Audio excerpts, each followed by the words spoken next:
Welcome to my channel. Please hit the like button and don't forget to subscribe my channel.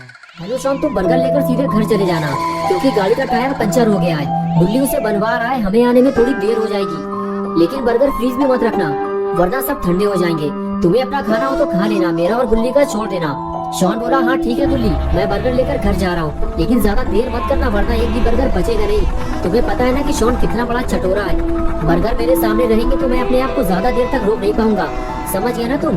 Bulli Shawn से बात कर ही रहा था कि तभी बुल्ली आ गया और कहने लगा चलो बुल्ली काम हो गया है। शॉन का फोन है क्या? बुल्ली बोला हाँ बर्गर मिल गए हैं उसे, वो घर लेकर जा रहा है। बुल्ली ने कहा बुल्ली तुम उससे कह दो स्कूटर चलाते हुए बात मत करो, एक्सीडेंट बहुत होते हैं इससे और मौसम भी कुछ ठीक नहीं लग रहा है, जितने जल्दी हो सके घर चले जाओ। बुल्ली ने जो कुछ भी बुल्ली से कहा बुल्ली ने शॉन से बता दिया। लेकिन शॉन बोला बुल्ली तुम डरो मत, मैं सालों से स्कूटर चला रहा हूँ, मुझे कुछ नहीं होगा। और तभी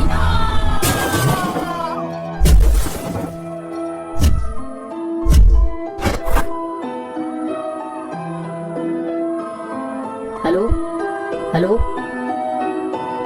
ये क्या हुआ? शॉन का फोन अचानक से स्विच ऑफ हो गया, बैटरी चली गई होगी उसकी। चलो बुल्ली शॉन के आने से पहले हमें घर पहुंचना होगा वरना हमारे बर्गर खतरे में पड़ जाएंगे। और फिर बुल्ली और बुल्ली दोनों अपनी गाड़ी की तरफ जाने लगे। बुल्ली बोला मुझे लगता है बुल्ली कहीं शॉन ने अपना फोन तो नहीं गिरा दिया।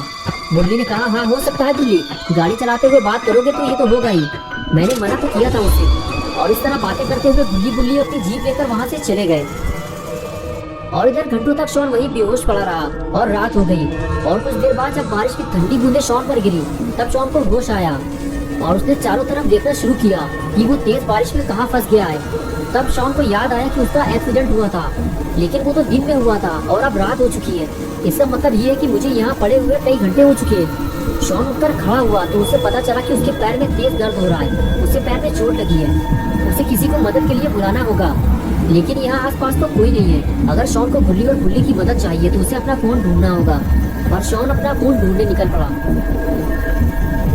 अरे बाप रे, यहाँ तो इतनी बड़ी बड़ी झाड़ियाँ उगी हुई हैं, यहाँ मुझे फोन मिलेगा कैसे? चारों तरफ तो जंगल है, पता नहीं मेरा फोन हाथ से छूटकर कहाँ चला गया। काश मैंने बुल्ली की बात मान ली होती तो ऐसा नहीं होता। लगता है आज की रात मुझे इस जंगल में गुजारनी होगी, वो भी अकेले। बुल्ली भी मेरी मदद नहीं कर पाएंगे क्योंकि उन्हें पता ही नहीं है कि मैं कहाँ हूँ और अपना ये स्कूटर भी टेढ़ा मेढ़ा हो गया है। अब मैं घर कैसे जाऊँगा? अरे रुको रुको, तुम ही मेरी आखिरी उम्मीद हो, रुक जाओ, मेरी मदद करो, मेरा एक्सीडेंट हो गया है, मुझे घर तक छोड़ दो, मैं तुम्हें पैसे दे दूंगा, रुक जाओ। अरे यार कोई भी मेरी मदद करने को तैयार नहीं है और अब हर वक्त दूसरों की मदद करने को तैयार रहते हैं। आज मुझे पता चला है कि ये दुनिया कितनी मतलबी है। अब मैं किसी से मदद नहीं मांगूंगा, बस बैठ कर इंतजार करूंगा। मुझे यकीन है कि बुल्ली मुझे ढूंढने जरूर आएंगे और ये सब इस मरूज गाड़ी की वजह से हुआ है। अगर ये यहाँ पर नहीं होती तो इस वक्त मैं घर पर बर्गर खाकर गेम खेल रहा होता। लेकिन अब कर भी क्या सकते हैं, जो होना था वो तो अब हो चुका और अब मैं और ज्यादा देर तक खड़ा नहीं रह सकता। मैं तो ऐसे डर रहा हूँ जैसे मेरे आसपास कोई डरावनी चीज मौजूद हो। अरे ये क्या है? ये तो किसी इंसान का सड़ा हुआ हाथ है, कोई गाड़ी के नीचे दब कर मर चुका है। ये जगह कुछ ठीक नहीं लग रही, मुझे यहाँ से निकल लेना चाहिए। लगता है यहाँ पर इससे पहले भी भयानक एक्सीडेंट हो चुके हैं। अच्छा हुआ मेरी जान बच गई। अब मैं गाड़ी चलाते हुए कभी फोन पर बात नहीं करूँगा। लेकिन अब बारिश की वजह से मुझे ठंड लगने लगी है और अब मैं और नहीं चल सकता। मेरा दर्द भी बढ़ता जा रहा है, मुझे आराम की जरूरत है, लेकिन इस बारिश की वजह से मैं कहीं सुकून से बैठ भी नहीं सकता। मुझे सर छुपाने के लिए कोई जगह चाहिए, वो भी जल्दी, वरना पता नहीं मेरे साथ क्या होगा। वो सामने क्या है? इतना बड़ा घर, लगता है कोई हवेली है। अगर यहाँ कोई रहता होगा तो वो जरूर मेरी बात बुल्ली से करवा देगा। यहाँ खड़े रहकर टाइम खराब करने का कोई फायदा नहीं है, मुझे नीचे जाकर देखना होगा। अगर यहाँ भी किसी ने मेरी मदद नहीं की तो शायद आज की रात मेरी आखिरी रात होगी। और जब बुल्ली मुझे ढूंढते हुए यहाँ तक आएंगे तो उन्हें सिर्फ मेरी लाश मिलेगी और कुछ नहीं। ये जगह कितनी अजीब लग रही है, लगता है यहाँ कोई रहता ही नहीं है। चारों तरफ बड़ी बड़ी झाड़ियाँ और पूरा कवर फैला हुआ है। देखकर तो ऐसा ही लग रहा है कि ये जगह सालों से वीरान पड़ी हुई है। ये आवाज कैसी थी? अरे ये तो बिल्ली है, इसने मुझे डरा दिया। ए काली बिल्ली आओ, मेरे पास आओ। तुम्हें पता है ना कि शॉन जानवरों से कितना प्यार करता है। अरे तुम तो डर कर भाग गई, मैं तुम्हें कोई नुकसान नहीं पहुंचाऊंगा। इस वक्त मेरे पास कोई खाना नहीं है वरना मैं तुम्हें दे देता। अरे मेरे बर्गर का बैग भी खो गया, मैं तो भूल ही गया था कि मेरे पास बर्गर भी थे, लेकिन वो जहाँ भी पड़े होंगे भीग कर खराब हो चुके होंगे। अब उन्हें ढूंढने का कोई फायदा नहीं है। चलो पहले जिस काम के लिए आया था उसे पूरा कर लूँ पहले।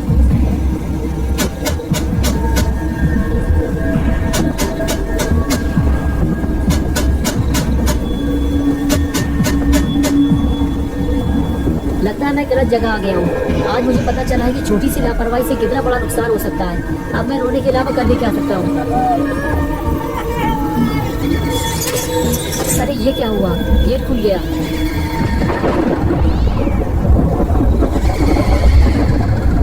क्या मैं अंदर आ सकता हूँ? क्या मैं अंदर आ सकता हूँ? कोई बोल क्यों नहीं रहा है? मैं अंदर आ रहा हूँ। ये क्या है? ये तो कोई वीरान पुरानी हवेली लग रही है। इसे देखकर तो लगता ही नहीं है कि यहाँ सालों से कोई रहता भी होगा।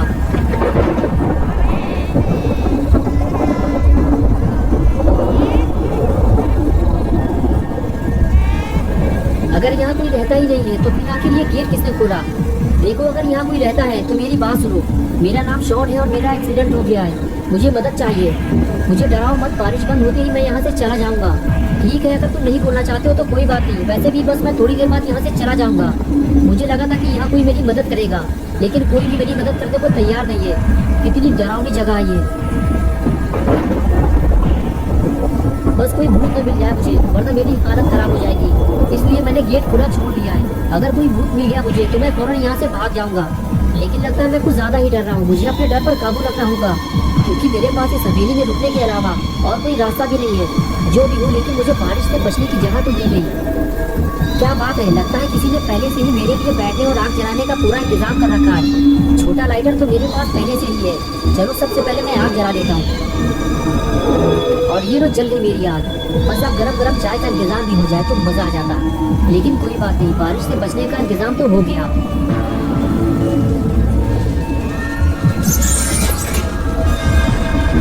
ये कैसी आवाज है? कौन है वहाँ पे?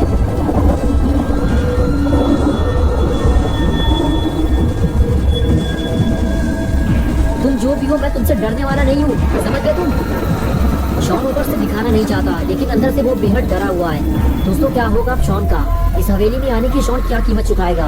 बुली बुली शॉन को यहाँ से ले जाएंगे या फिर शॉन यहीं मर जाएगा? ये सब हम देखेंगे पार्ट 2 में। तो दोस्तों, अगर आप पार्ट 2 देखना चाहते हैं तो इस वीडियो को लाइक करें और चैनल को सब्सक्राइब करें। बेल आइकॉन प्रेस करके ऑल नोटिफिकेशन ऑन करना ना भूलें।